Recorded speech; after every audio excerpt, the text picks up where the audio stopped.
Do the 49ers have a real dilemma with Jimmy G plus Odell Beckham Jr.? What will he bring to the Cowboys if he lands in Big D? Plus our Week 13 power rankings. You are Locked On NFL, your daily NFL podcast. Part of the Locked On Podcast Network, your team every day.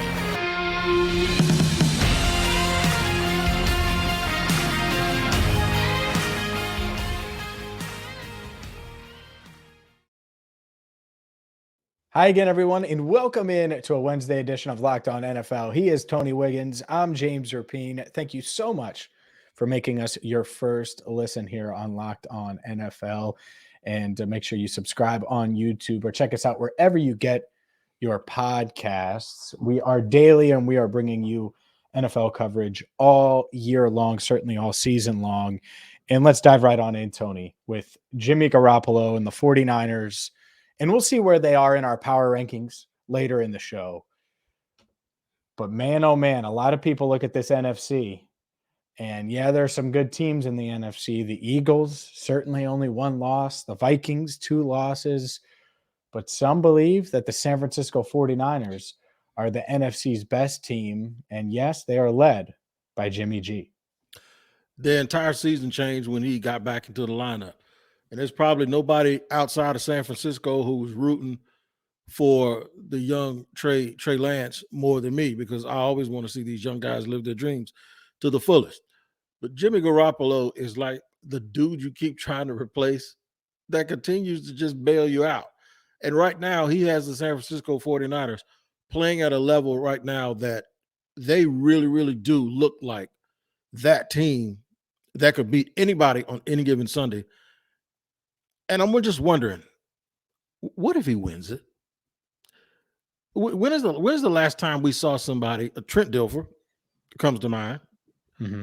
When's the last time we saw a guy actually just win at the rate that Jimmy wins?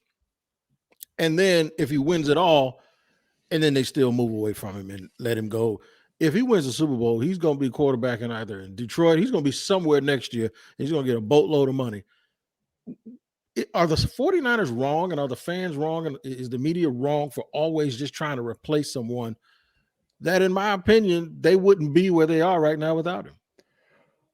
Well, 2 things there. One, are we sure the 49ers, if they did win it all, wouldn't say, all right, let's bring him back. Let's roll. They gave up so much for Trey Lance. You know what? You think Trey Lance is starting next year? Because I don't. I think it's somebody else. Yeah, but the thing is that is a take. The thing is with that is, these resources in the NFL, at some point it comes back to bite you in the butt. Like, right, we see the Rams giving up all their draft picks. They won the Super Bowl, and now they're terrible, and they have no draft picks, and they have terrible offensive line. The offensive line, they need running backs.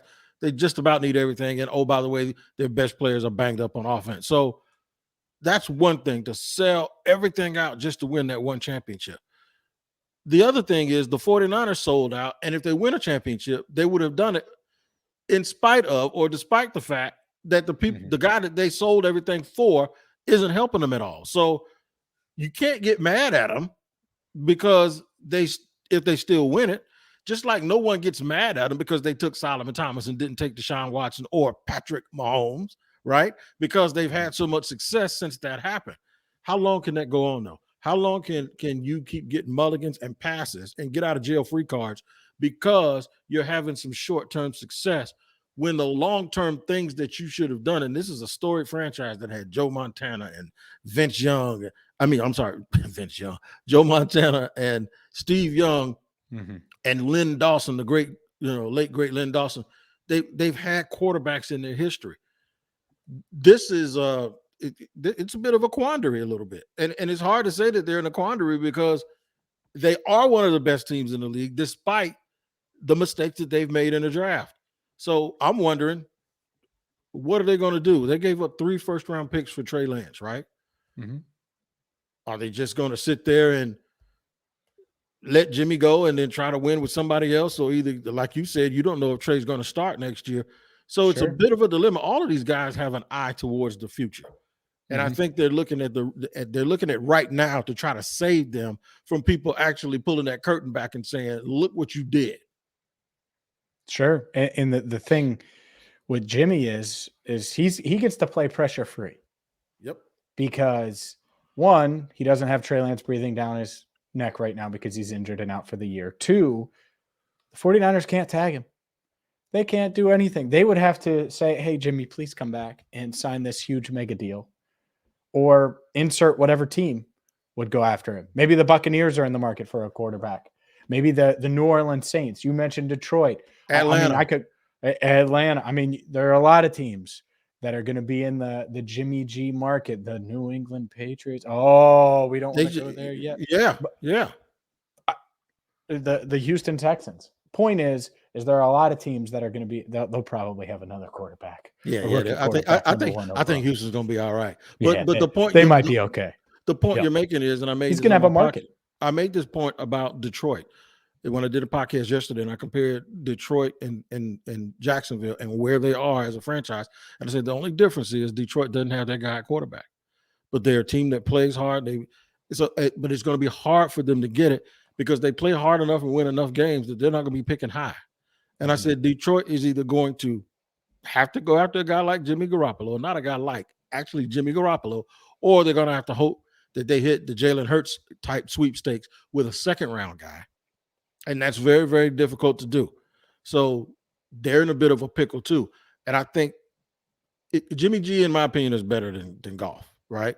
And if he wins a Super Bowl, he's going to want to get paid like that. Yep. I think the 49ers are going to have a little bit of an issue with all of the resources that they've given up. Mm-hmm. They still don't have resources back. They traded a second round pick for Christian McCaffrey. I just think they'll be in a situation if they let Jimmy go that they're going to have to play that kid or hope to find someone like a Jalen Hurts in the second round. And it's just very, very difficult to do. Winning that, if they win it all, though, it buys them time, just like Les Snead in the Rams. And that's the key. Can he win it all? And that's a whole nother debate. Is he going to be the quarterback that can win it all, even though he's not this top 5 guy? Hard to do that. There aren't many. Every once in a while they come around. Will Jimmy G be that guy this year? We will see. I will also say this.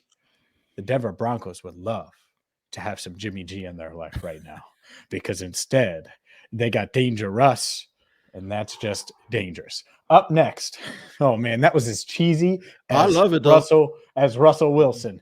And with that, up next, we will dive into Odell Beckham Jr. Is he headed to the Big D? What will he bring to the Cowboys?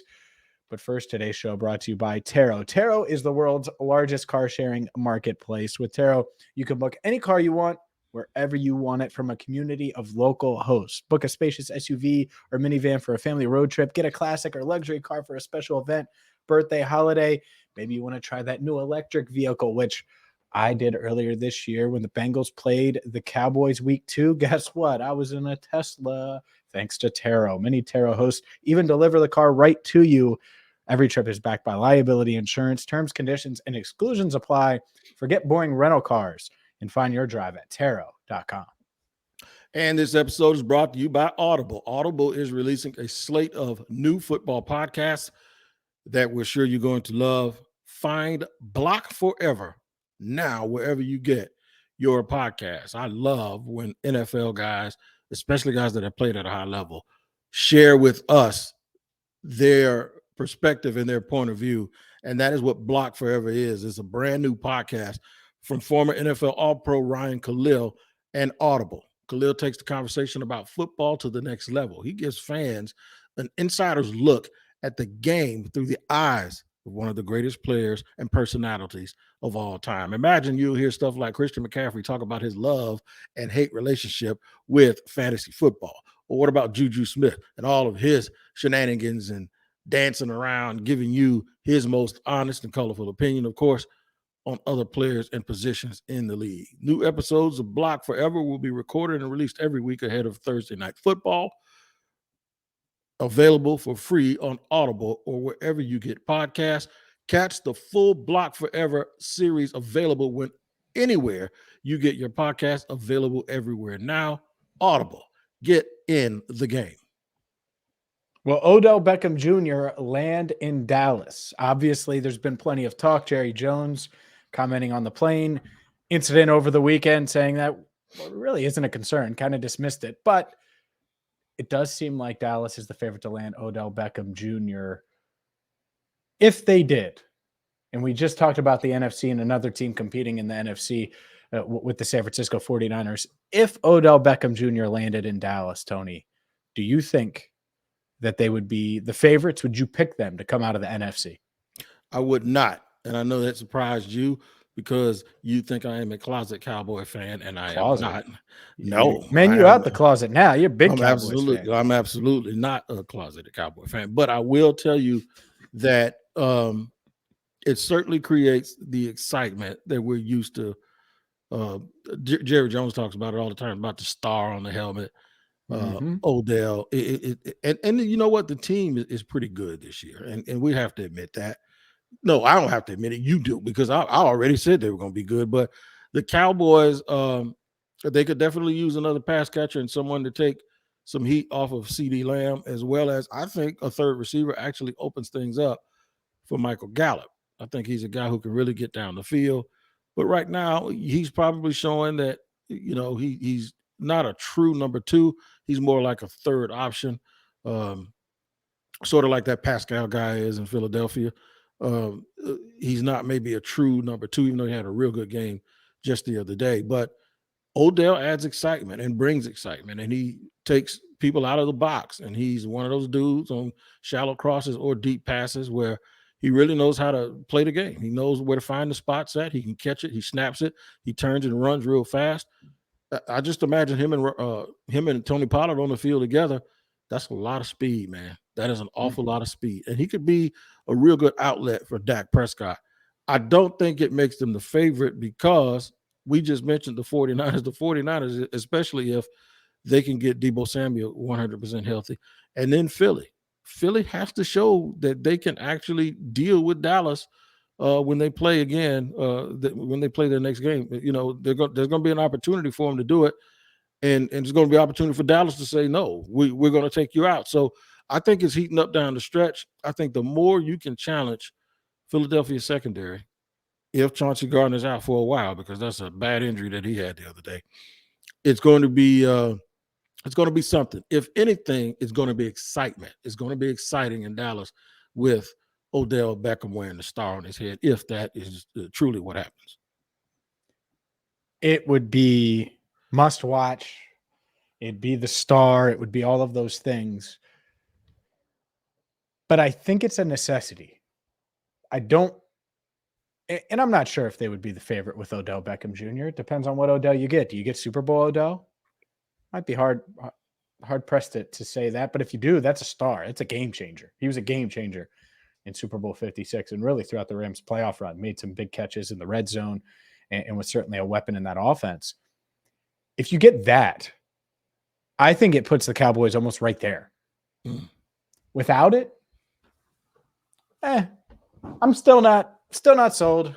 I'm still kind of, by the way, I know it's a risk. I don't know if Odell can still be that Odell, but assuming he is, I think that changes things a bit because he's one of the better high-end number twos in the league. And when I look at teams that are, I think, capable of winning the Super Bowl, you need multiple weapons where you're like, oh, well, if CeeDee Lamb has a drop, well, then on the next play, Odell Beckham Jr. can make a play, or Dalton Schultz can make a play, or, oh, Michael Gallup now is comfortable at number 3, or Brown can be the 4. You see how everything just comes down a peg and it seems more realistic, and you have this plethora of weapons around a quarterback in Dak Prescott who's good, but much like Jimmy G, kind of shrug, like, can he win to that level? Is he that type of quarterback? Right. And I think maybe, but not without Odell. I think that's the ultimate. It's the ultimate wild card that you bring in, much like last year. The Rams, when they signed Odell, they did not need him. Nope. What happened the next day? Robert Woods went down. Yep. And suddenly it became, oh my God, thank goodness we signed him. For the Cowboys, I think it's a need already where you need a game-changing player, and game-changing players don't grow on trees. They tried to get Brandon Cooks at the deadline. There's a reason they tried to do that. Well, Odell Beckham Jr., We'll see what he's got left, especially coming off of a second ACL this quickly. But if he's anything, if he's got any juice left, then I think Dallas should be interested, and Dallas should sign him, because I think it's a requirement if they're going to bring home a world championship this season. And you're making a very good point. And the point is forget about the star, forget about the fact that it's contender, forget about the fact that it'll be a place that the lights are bright enough for him. We can get caught up in all that, and I think I did in my answer. Your answer was more about this. From a pure football perspective, it makes the most sense for Dallas. It makes more sense for them than it does for Beckham. And it's something about being needed. When you're needed and you go to a place and it works, then you get more credit for it too. And you get it. It's not like you just jumped on. It's not like you just jumped on a machine that was already rolling at a very, very high level. No, you were the last thing. You were a key component and a catalyst that they needed to get over the hump. And I think that says something, especially to a competitive athlete like Odell. For sure. Hey, you're the missing. Come on, let's go. Let's ride. There we go. Now Russell Wilson's gonna get ripped up and beat up on this podcast, I guess. That was fun. Segment. But let's hit that before we hit the segment 3. That was pretty funny with that dude chewing him out. I want to know exactly what happened. Oh, but the content, if you read between the lines, it looks like Russell was saying some more of that vanilla rah-rah stuff, and dude was like, man, I don't want to hear that. And Russ said something, and dude went over there and told him, I said, I don't want to hear it. You say it again, I'm gonna punch you in the face. So it looks like that's what happened. And I told you, man, people don't like things that aren't authentic, bro. They don't. And that's what makes him kind of that dude that Channing Crowder said, like, no, we wouldn't hang out with him because he's kind of corny, lame or whatever. Let's ride. I don't know. I might have Wolverine blood or something. Go Broncos. Let's ride. I'm like, man, if you don't stop that foolishness. I was doing high knees for 4 hours on the flight. On a plane. I told you last week, I wish the long snapper would have got up and said, man, get up off what are you doing? You know who can do that? Quarterbacks that produce. Patrick Mahomes can do whatever he wants, right? You could do that. You can't do that when Andy Dalton's been better than you this year. you can't. Russell Wilson, bro, terrible, man. And Seattle gonna get a high draft pick. He's awful. He's awful. I did not know he was that bad, bro. I didn't know he was that bad either. He is like, it's funny, and we're going off script here. Y'all got to ride with us for a minute. He is like, he's hot trash. He's like that juice in the bottom of the dumpster. I mean, it's just like, get that stuff out of here. That's what he is, bro. And they are stuck with him. And I don't know who. I think they're worse off than Washington is with Carson Wentz, because Carson Wentz, they're on the books. They got to pay people next year, and they got to pay him $28 million. And they ain't know what getting out of it. You think he's going to just walk away? Hell no, he's going to get all of his money. He's going to stand right there in Washington, and he's going to take all of his money. So, but Russell Wilson, what did they pay him? $200? It's the worst quarterback situation in the NFL. $200. It's the worst, because if you're the Texans, well, at least you're going to maybe find the guy. Or if you're the Packers, let's say, right? Oh man, Aaron Rodgers is a big deal. Yeah, one, he's still something. He's not Russell Wilson. Right. Two, you're fine. Like there's no quarterback situation worse than that, including, which is crazy to think about, but Deshaun Watson's coming back this week. Mm-hmm. And I think he's instantly going to be better than Russell Wilson, even though he hasn't played in a year and a half. Yeah, and I'm talking strictly football here, but my God, it's you better than Russell Wilson now, bro. My hamstrings feel better. That's for sure. It must be that Wolverine blood. Up next, power rankings. We'll get into the power rankings of week 13. But today's show brought to you by LinkedIn, because these days, every new potential hire can feel like a high stakes wager for your small business. The Denver Broncos should have used LinkedIn Jobs when they looked at Russell Wilson and thought about trading for him. LinkedIn Jobs helps find the right people for your team faster and free. All you do is create a free job post on LinkedIn Jobs. It's super simple. If you're looking for quarterback like the Broncos were, you could have done that. You could have said, hey, No quarterbacks that say, let's ride and have corny answers. All right, I've been mean enough to Russell Wilson. The point is, though, is you can find the right candidates for your business at linkedinjobs.com/lockedonnfl. Again, LinkedIn Jobs helps you find the qualified candidates you want to talk to faster. So post your job for free today at linkedin.com/lockedonnfl. That's linkedin.com/lockedonnfl to post your job for free. Terms and conditions apply. Let's ride in segment 3 and get to the Locked On NFL power ranking. Man, I never thought. Let's just start with the Broncos. Let's start with the Broncos. 31st. Let me see. They riding. They ride all the way to 31. Oh, I know this is hilarious, man. I never thought Let's Ride would be that funny, but yeah, they're right above the Houston Texans. Shout out to my man John Hickman and Cody Davis. I told you your team was hot trash, but you didn't want to listen to me. So yeah, the Texans and the Broncos are at the very, very bottom. Jeff Saturday is sitting there at 30. I'm gonna go to the front though, man. It's Chiefs 1, Eagles 2, Bills 3, 49ers 4, Cowboys 5. Any problem with the top 5? No, I'm fine with it being unchanged. And Buffalo got me worried a little bit now. They do look a little vulnerable. Vulnerable. And if it wasn't for some bad coaching decisions, in my eyes, by Detroit, they might have fallen on this list. So we'll see on them. 6 through 10, the Dolphins, followed by the Vikings, Bengals, Ravens, and Titans. I like Cincy a little higher than that. I think Cincy should probably be maybe one spot above. But you said it, I didn't. Yeah, shout out to Luke Braun. But we're gonna, in my opinion, I'm gonna put the Bengals above the Vikings. Let's go to the Jets at number 11 with their new and old quarterback, Mr. White. And hey, who would you take? You have to win one game right now, Mike White or Russell Wilson? Mike White. You have to win a game, contracts aside, because obviously contracts wise. Mike White. You're not wrong. I'm just laughing that it's. I take Jameis Winston over Let's Ride right now. Let's Ride ain't riding, bro. You crazy. The Chargers. 12. The Chargers are 12, Bucks 13, Seahawks 14, Patriots are 15. The Commanders are making a push, man, with Heineke at quarterback. And I think Riverboat Ron has saved his job with the way that they've played, especially the defense. The Commanders are 16th. The Giants are 17th. They both got that thing going where everybody thought it was going to go now. They're running out of gas. The Lions and all those kneecaps they eat, they're 18th. The Falcons are 19th. I think they have done a fabulous job in Atlanta, by the way. I did not see that coming. The Browns are at 20 and the Packers are 21, rounding out the back 11 are the Cardinals. That's a dumpster fire. Shout out to Alex Clancy, locked on Arizona Cardinals. Jacksonville Jaguars are on the move up at 23, and they play Detroit this week. The Steelers, 24, Saints, 25. The Raiders, 26.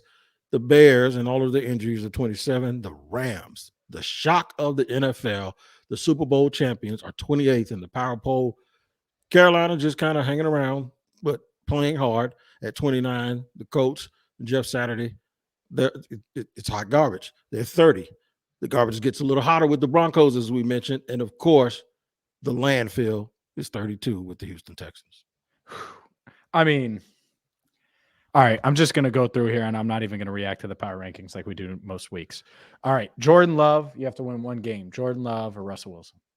Jordan Love. Jordan Love was 6 of 9 the other night through the touchdown to Christian Watson.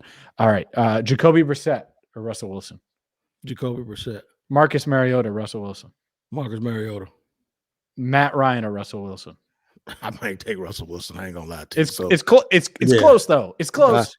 I turn to look at Russ and say, "Let's ride. Come on, you got it." Hold on. There was one more. Oh, Mitch Trubisky or Russell Wilson? I'll take Russell. Okay. Maybe this should be a weekly thing where we do the Russell game. My hypocrisy only goes so far. Like Doc Holliday said in Tombstone, I ain't gonna take no Mitch Trubisky. Matt Ryan Matt could have ran for a first down the other day. He was like, "No, I'm gonna park this thing right here." You know what I'm saying? Yeah. By the way, as bad as Jeff Saturday was for not calling a timeout, we can end on this. Hey man, how about you put your shoulder down and you run through the first down? How about you do that? I get it. You've been hit a ton. Well, guess what? You've been hit a ton. So you're going to have to get treatment anyway. Put your head down and get the darn first down. You don't do it all the time as a quarterback, but every once in a while you need to. And can I give pushback to people who want to say the time management didn't matter because they ran out of downs? Let me give pushback to that, because I'm going to tell you why that it's important to still manage the time. One, you haven't scored yet, right?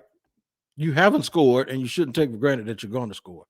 Two, those 35 seconds or so that you wasted, let me tell you, you say, well, they're only 20-yard line. They can't get but one more first down. So at best, they got 4 plays left. Let me tell you why that's wrong. Even though the game can't end on a pass interference call, you can get a pass interference call and an automatic first down with 12 seconds left and get 3 plays off, right?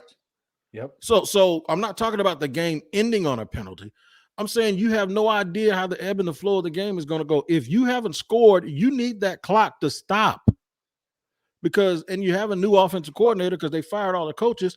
You have no idea what a hold on a corner will give you an automatic first down and a reset if it's already third down.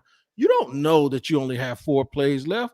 I saw a college game the other night between Florida and Florida State where Florida ran like 12 plays inside the 10-yard line because of penalties. So the more opportunities you can get, the better. So this notion that they didn't run out of time, they ran out of downs, is a bunch of BS, because pass interference and holding on cornerbacks and defensive holding are automatic first downs. And if that happens on a third down and you get a full reset of downs and 4 of them, but you ran all the clock out, so it's only 2 seconds left on the clock. Now you got 4 chances, but you don't have time to use them. Mm-hmm. Yeah, it was a joke. It was a joke that they didn't call a timeout there. One, and you pointed it out, new offensive coordinator, you run this silly handoff play, 3rd and 3, which you probably don't run, and you're scrambling, and it gets stopped, and suddenly now the game's on the line. And it's just chill. But Matt Ryan, put your head down. Jeff Saturday, lift your head up, your chin up, and call timeout. It's not hard. It's really not. That's why you need, in the thing Jeff Saturday should have done, the moment he got hired, I would have hired someone to stand right next to me and help me with clock management issues, because you don't want to be a punchline when you haven't even prepared for the job anyways. That's how you do it. You pay someone, what, $200,000? Whatever it is, $100,000. You know who I call? I call Wade Phillips. He's sitting around doing nothing, right? You call Wade Phillips and say, you know what, you're a special advisor to the coach. I need a former head coach. I call Marvin Lewis. Call somebody to say, no, I love guys that have experience, but I think in sports, period, and I said this with Deion Sanders a couple of years ago. By the way, my alma mater should be interested in Deion Sanders.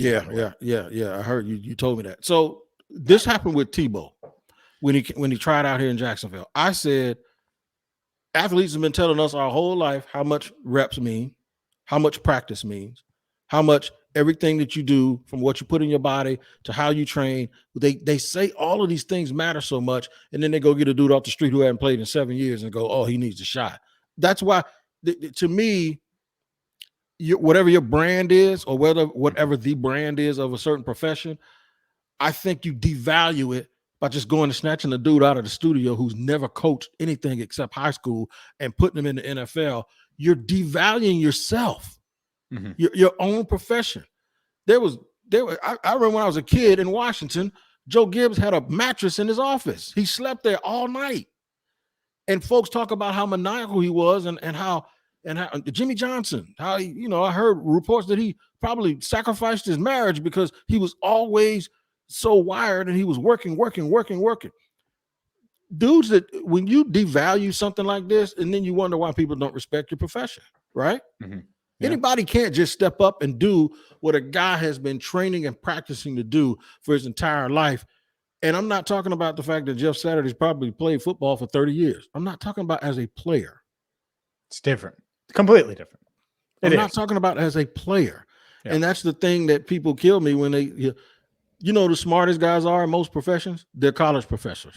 They're not people that actually went out in the world. Somebody taught those dudes that went out in the world. I bet the best fighter pilot in the world can't teach you how to be a fighter pilot, the best. I bet the guy who taught him was the guy who was the best. He's probably some dude nobody ever heard of. Okay, I'm right. And with that, let's ride. That's going to do it for this week's edition of, a Wednesday edition of Locked On NFL. But we'll be back at it tomorrow every single day. So hit that subscribe button on YouTube, follow button wherever you get your podcasts. And for Tony Wiggins, I'm James Rapien. Thank you so much for listening to Locked On NFL. That's right.